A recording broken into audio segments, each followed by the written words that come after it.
कृपया वो एक जगह इकट्ठे हो जाए, उधर ही आ जाए सब लोग। अभी हम सब लोग इकट्ठे कमिश्नर महोदय से मिलकर आए हैं, तो उन्होंने पूछा कि मुझे करना क्या है, तो उसकी जानकारी देंगे हमारी राष्ट्रीय अध्यक्ष जी कि करना हमें क्या करना है।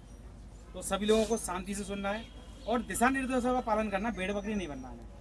ठीक है, जितना कहा जाए उतना काम करना है, फालतू की भीड़ नहीं बढ़ाना है, जितना कहा जाए उतने पे ध्यान देना।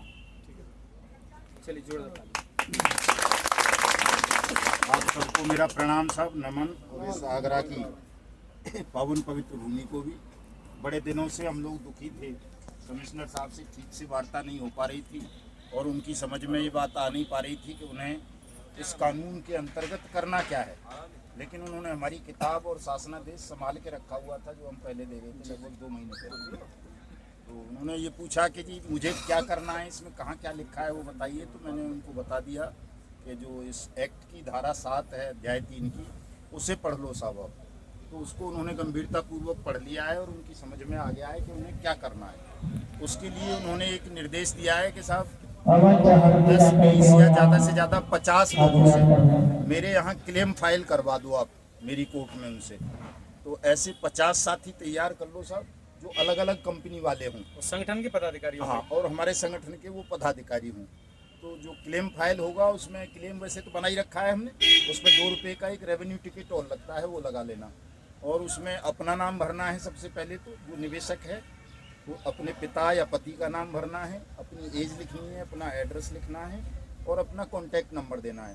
दूसरी जगह नीचे वाले कॉलम में आपको जिस कंपनी में आपका निवेश है उस कंपनी का नाम लिखना है, उसका एड्रेस लिखना है, उसके कोई डायरेक्टर चेयरमैन वगैरह का नाम जानते हो तो वो लिखना है। फिर नीचे आपकी निवेश राशि कितनी है वो लिखनी है और किस डेट में आपने निवेश किया था, कब मैच्योरिटी होनी थी आपकी, वो लिखना है। उसमें कॉलम बने हुए हैं, वो भर देना आप, वही चल जाएगा।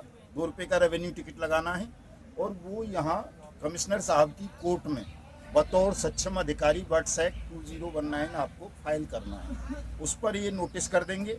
तो जो कंपनी मान लो जिसका डायरेक्टर या सीएमडी अभी फरार है या बाहर चल रहा है, जिसको नोटिस मिल सकता है तो उसे मिल जाएगा। वो आके अपना जवाब दाखिल करेगा, कब पैसा दे रहा है आपका, नहीं दे रहा है तो क्यों नहीं दे रहा है बताएगा। अगर वो जेल में है या फरार है तो कमिश्नर साहब उसके खिलाफ एक्स पार्टी ऑर्डर कर देंगे और उसकी जो भी प्रॉपर्टी वगैरह आपकी नॉलेज में हो अपने क्षेत्र में, आगरा मंडल में, वो भी चिन्हित करनी है कि साहब इसकी ये प्रॉपर्टी हमारे क्षेत्र में है, ताकि उसे ये सीज करें, नीलाम करें, आपका भुगतान करें। ये प्रक्रिया आपको सबको अपनानी है। ये उन्होंने स्वीकार कर ली है, मान ली है, पढ़ लिया है, एक्ट में लिखा हुआ है ऐसा ही। और मान लो कोई ठग कंपनी या क्रेडिट कोऑपरेटिव सोसाइटी इनके एक्स पार्टी आदेश के बाद आपका भुगतान नहीं करती है तो वो हाई कोर्ट चली जाएगी, सुप्रीम कोर्ट चली जाएगी, जहाँ भी उसको जाना है वहाँ जाएगी।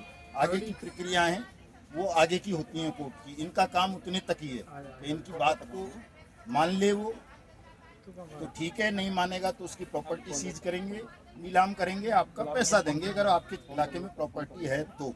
नहीं है, कहीं दूसरी जगह है मान लो, तो वहाँ के डीएम को या कमिश्नर को ये लेटर भेजेंगे कि भाई मेरे यहाँ भी इतने विक्टिम हैं इस कंपनी के, तो अगर आपके यहाँ है, आपने नीलाम कर रखी है ज़मीन या कोई पैसा जमा है, तो इतना पैसा मुझे रिलीज किया जाए ताकि मैं अपने आवेदकों का दे सकूँ पैसा। यही मोटी मोटी प्रक्रिया है सब। और चूँकि यहाँ ABCL की बहुत सारी है साहब, EACL की भी कई बिल्डिंग हैं यहाँ, कल्पवट की हैं, साईं प्रसाद की भी है, GN डेयरी की भी है यहाँ। तो लगभग मैं समझता हूँ सभी की होगी आगरा मथुरा में इनका जो रिडक्शन है। साईं प्रसाद की भी है सर, साईं राम की नहीं होगी, साईं प्रसाद की तो है। अगर मान लो वो ED ने अटैच कर रखी हैं जैसे, तो जिला प्रशासन हमारा ED से अनुरोध करेगा, लेटर लिखेगा कि भाई ये प्रॉपर्टी की हमको जरूरत है, इतने लोगों ने आवेदन किया है, इनके पैसे से खरीदी गई है, ED को मुक्त करे, हमारा जिला प्रशासन उसको अटैच करेगा, नीलाम करेगा, भुगतान करेगा। ऐसा इसको फॉलो करवाना है तो 50 साथी अलग अलग कंपनी के तैयार कर लो सिसोदिया साहब, उनकी क्लेम फाइल करवा दो। क्लेम में डालते रहते हैं, उसको करवा के कीजिए। और टाइम बाउंड है वो 180 दिन में प्रक्रिया खत्म होगी।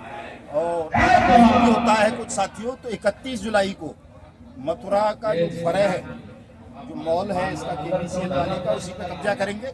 पूरे देश के लोगों को बुला रहे हैं ताकि कम से कम एक जगह ये प्रक्रिया शुरू हो जाए और बाकी जगह भी लोग लड़ लड़ के इसी तरह से अपने काम को करवा लें, चूँकि हम भी थक से गए हैं ना जी, बहुत दिनों से लड़ रहे हैं। सिसोदिया साहब जब हमें पहली बार मिले थे बुजुर्ग लग रहे थे, अब लड़के लगने लगे हैं। हम लड़के लग रहे होंगे उस वक्त, अब बुजुर्ग लगने लगे हैं, कांपने लगे, ये हालत हो गई है साहब लड़ते लड़ते। तो इस लड़ाई को थोड़ा जल्दी खत्म करवाना है साहब, तो संख्या बल बढ़ाइए। बिना संख्या बल के देखिए ना तो प्रशासन झुकता है ना सरकार झुकती है।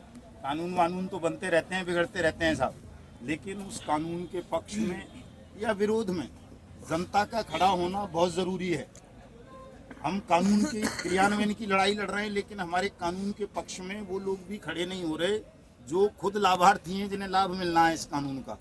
कौन खड़ा है कानून के पक्ष में? बेचारे एजेंट के लिए कानून नहीं है। कानून निवेशक का पैसा वापस करवाने का है, और निवेशक आराम से घरों में पड़ा है साहब, सो रहा है, उसे चिंता ही नहीं है कोई। वो लठ लेके एजेंटों के पीछे पड़ा हुआ है, तू देगा पैसा। अब एजेंट कहाँ से देगा? कंपनी चल रही होती तो देता साहब। अब कंपनी बंद पड़ी है, तो सरकार ने कानून बना दिया है, सरकार पैसा देगी, और सरकार तक निवेशक आ ही नहीं रहा है, तो सरकार को कोई सपना थोड़ा ही आ रहा है।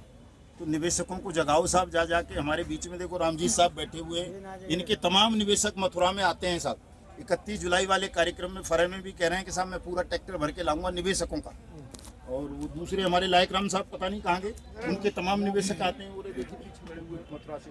तो आप भी सब हिम्मत करके अपने अपने निवेशकों को समझाइए कि भाई सरकार ने कानून बना दिया है, पैसे की गारंटी है, पैसा मिलेगा। चलो तुम नहीं मांगोगे पैसा तो कहीं नहीं, कोई नहीं देगा, हमसे मत लड़ो। समझाओगे तो मैं समझता हूँ सब तमाम लोग समझ जाएंगे, और ये भुगतान की प्रक्रिया आपके आगरा से ही बहुत जल्दी शुरू हो जाएगी।